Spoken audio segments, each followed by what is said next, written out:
तो दोस्तों आज मैं एक्सप्लेन करने वाला हूँ हाल ही में ही रिलीज हुई एक बहुत ही बेहतरीन Telugu epic science fiction film को, जिसका नाम है कल्कि 2898 AD। ये मूवी काफी इंटरेस्टिंग है, काफी बढ़िया है, आपको देखने में काफी मजा आएगा।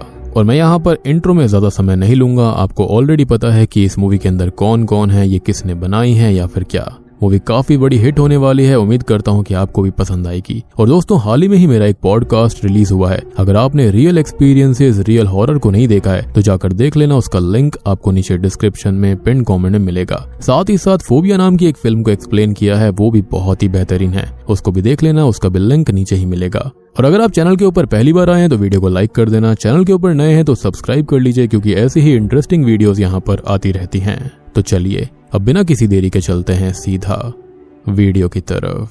तो कहानी की शुरुआत होती है महाभारत के युद्ध के अंत को दिखाते हुए, जहां पर भीषण तबाही मची हुई थी। हर तरफ सैनिकों की लाशें मिट्टी खून से भरी हुई, जिस बीच कौरवों का एक योद्धा चल रहा था जिसका नाम होता है अश्वत्थामा। अब अश्वत्थामा इतने गुस्से में होता है कि वो अर्जुन के बेटे अभिमन्यु की बीवी उत्तरा के गर्भ में पल रहे बच्चे की तरफ एक ब्रह्मास्त्र चला देता है। हालांकि देखो ऐसा हुआ तो था, लेकिन जो रियल कहानी है वो इससे थोड़ी सी हटकर है, और यहाँ पर मैं समझ सकता हूँ कि इन्होंने ऐसा क्यों किया, इसके बारे में भी एंड में बात होगी। खैर अब कृष्ण भगवान भी अश्वत्थामा के इस एक्ट से बहुत ही गुस्से में थे। कृष्ण भगवान अश्वत्थामा के माथे की मणि को निकालते हुए उसको श्राप देते हैं कि वो मरेगा नहीं, सड़ेगा, उसके शरीर को कीड़े खाएंगे, उसके माथे से खून बहता रहेगा, उसका कोई भी घाव कभी नहीं भरेगा। अब उसको इंतजार करना होगा कली युग के अंत का, जब पाप बढ़ जाएगा और पुण्य बिल्कुल नहीं बचेगा, और तब जाकर वो अपने 10वें अवतार में जन्म लेंगे। जैसे उसने आज एक गर्भ को उजाड़ने की कोशिश करी है, वैसे ही भविष्य में उसको उस लेडी का गर्भ बचाना पड़ेगा जिसके अंदर उनका 10वां अवतार पलेगा, और तभी उसका ये श्राप खत्म होगा। और ये जो मणि होगी ये खुद पे खुद उसके पास पहुंचकर चमकेगी, उसे इशारा करेगी कि हाँ वक्त आ चुका है। खैर अब इसके बाद कहानी आती है 2898 AD में, यानी कि महाभारत के समय से आज तक कुल मिलाकर 6000 वर्ष। महाभारत हुई थी 3102 BC में, ये कहानी है 2898 AD की, टोटल होता है 6000 वर्ष।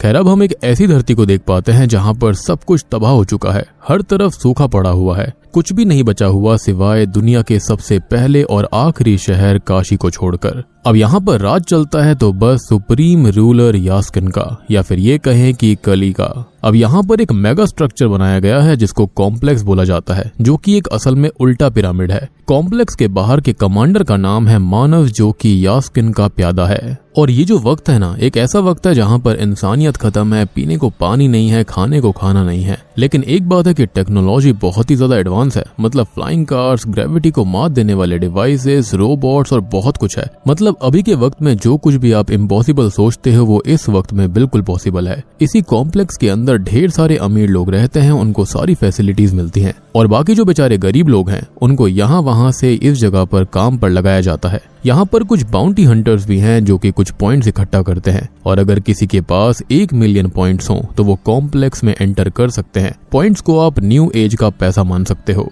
और यहाँ पर ऐसी टेक्नोलॉजी भी है, किसी भी इंसान के ऊपर आप स्कैन करोगे तो आपको उसका पूरा डेटा मिल जाएगा, उसके पास कितने पैसे हैं, वो क्या क्या करता है, उसका क्या काम है, या फिर वो क्या कर सकता है, सब कुछ यहाँ पर पता चलता है। अब इस दुनिया के अंदर, इस वक्त के अंदर औरतों का, फीमेल्स का तो सबसे बुरा हाल है, स्पेशली जो वर्जिन है, क्योंकि ये जो यास्किन है वो एक तरह से कली डीमन है। वो खुद को भगवान मानता है, 200 साल से उसकी ज्यादा उम्र है, और वो हर एक फीमेल को अपने ही सीड से प्रेग्नेंट करता है। असल में उसको एक ऐसी लड़की चाहिए जो कि उसके सीड को 120 दिन से ज्यादा अपने गर्भ में रख सके, और फिर उसके गर्भ को एक्सट्रैक्ट करके वो एक सीरम बनवाता है ताकि वो खुद को सबसे शक्तिशाली बना सके। लेकिन कोई भी लड़की अभी तक ऐसी जिंदा नहीं है जो कि 100 दिन से ऊपर इसको संभाल सके, यानी कि सीड को 100 दिन से ऊपर संभाल पाए। अब होता यह है कि या तो ये लड़की ही खत्म हो जाती है या फिर बच्चा खत्म हो जाता है।